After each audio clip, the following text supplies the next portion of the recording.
Hey Marzik, this is Robert. Let me take a look at this campaign here for you. So it looks like you got one campaign in here. Uh, let's see what the settings look like. All right, search campaign, objective generating leads, $100 per day. We're going after submit lead forms and contacts on a page load. This probably needs to be removed. We don't want to optimize towards that.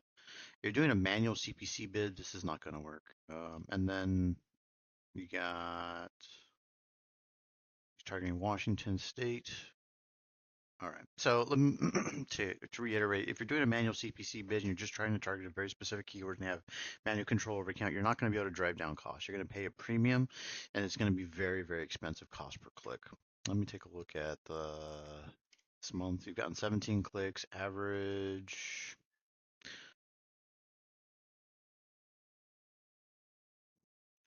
Yeah, the CPC column up. CPC is $26, which is not too bad considering what you're doing. But normally you're going to run into a couple of issues. One, you're going to end up paying a premium for the clicks that you do receive, especially if you're in prime positions. I'm guessing this is probably just low positioning here. The other thing is you're going to have limited exposure because you're not using any type of smart bidding technology to train the ads and to go after closely related keywords based on user intent. The campaign is broken down. We got, looks like all the clicks are coming out of car accident, and all the clicks are mainly car accident attorney, and then you have a whole bunch of exact match. And so when we constrict the campaign down to an exact match strategy like this, it feels like you're going after the right keywords, but you can see your CP costs are getting driven up by this, and you're not giving Google any ability to use its machine learning through the manual CPC or through the matching strategy. Essentially, what you want to do is you want to broad match everything, just put a whole bunch of dummy keywords, very, very surface level, and let the smart technology work for you. It's going to take some time, but when you get there, it will work. You'll get more calls than you can probably handle. So that's kind of like where we're at. Essentially, once you've got a really good refined conversion and audience and it's generating decent results, you actually want to flip this over to PMAX and generate even better. But you have to leverage machine learning. And right now, this campaign is completely opposite. It's no machine learning because we're doing manual CPC and we're not giving any control over to Google whatsoever. So we can't use the advantages of AI.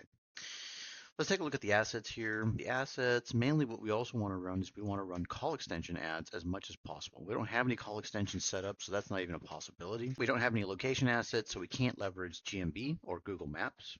So that's also going to limit the ability and the exposures that you can get. So really, all you're going after is you're going after people who are doing raw searches for very specific keywords under very specific criteria. So the main problems that you're going to run into is either the search volume is going to be so limited that you only generate 1 or 2 leads a week, or the CPC costs are going to be so high that's going to be very hard to make it profitable. Let me take a look at your conversion action goals here real quick. All right, so we have submit lead form, but it's not set up as an account default, but it is set as a primary. Phone call lead is what it looks like you're going after, and I think maybe you're setting it up to do a website calls, and you do have a call ads extension set up, but you don't have any call ads set up. We'll take a look at that. And then you have people who have visited I don't know what this one is, but some people who have visited this as well. We don't want these as primaries. We don't want Google to optimize towards these because Google will eventually pick this over form submissions and over phone calls if it's a lot easier, if it's just a view. And then you also have a page view here, so it's set up as secondary, so it's not going after anything there. Finally, let's take a look at the landing page. Looks like you're sending people over to this. And best car accident lawyers get help today.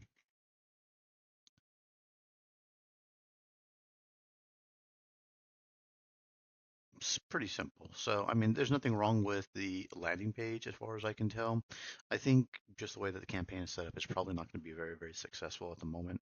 I would, if you want to run search because you don't have any conversion history to train PMAX on, then I would probably restructure this to be all broad match with maximized conversions going after form fill submissions and phone calls. And if you can put call extension ads and if you can link any GMB profiles to it, even better.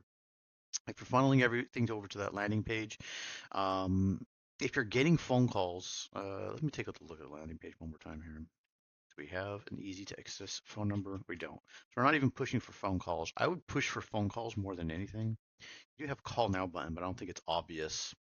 And there's no number. I would put it over here in this section here, call now, and then push for phone calls as a what we'd call a GFN, Google forwarding number, and that way we can track the call volume, and then we can tell Google to optimize towards it. Then you can also try to do the form submission, but here's the problem: you're probably going to either get no form submissions, or you're going to get a whole bunch of spam form submissions. So we want to eventually turn this into an offline conversion campaign rather than reporting all calls, all form submissions. What we want is the next layer deep in the long run. Is you don't want to report all calls as a conversion. What you want is you want to pass back the calls that were actually people looking for a lawyer instead of any spam or B2B solicitations, employment, other stuff like that. And the same thing with the form submissions. You don't want to pass back every single form submission to Google because Google will go and optimize for more spam. So we want to eliminate the spam and only report back the conversions or the leads that fill out a form submissions who actually respond to our initial contact and are also looking for a lawyer in some way, shape, or form. So that's the best way to optimize this. You're a bit of a ways off to where you can probably push this in volume and scalability. But if you get all these things in order, then eventually you'll have a well-optimized campaign that's probably generating quite a bit of leads. So that's what I can see so far. You got a lot of work ahead of you on it, but let me know if I can help. Thanks. Bye.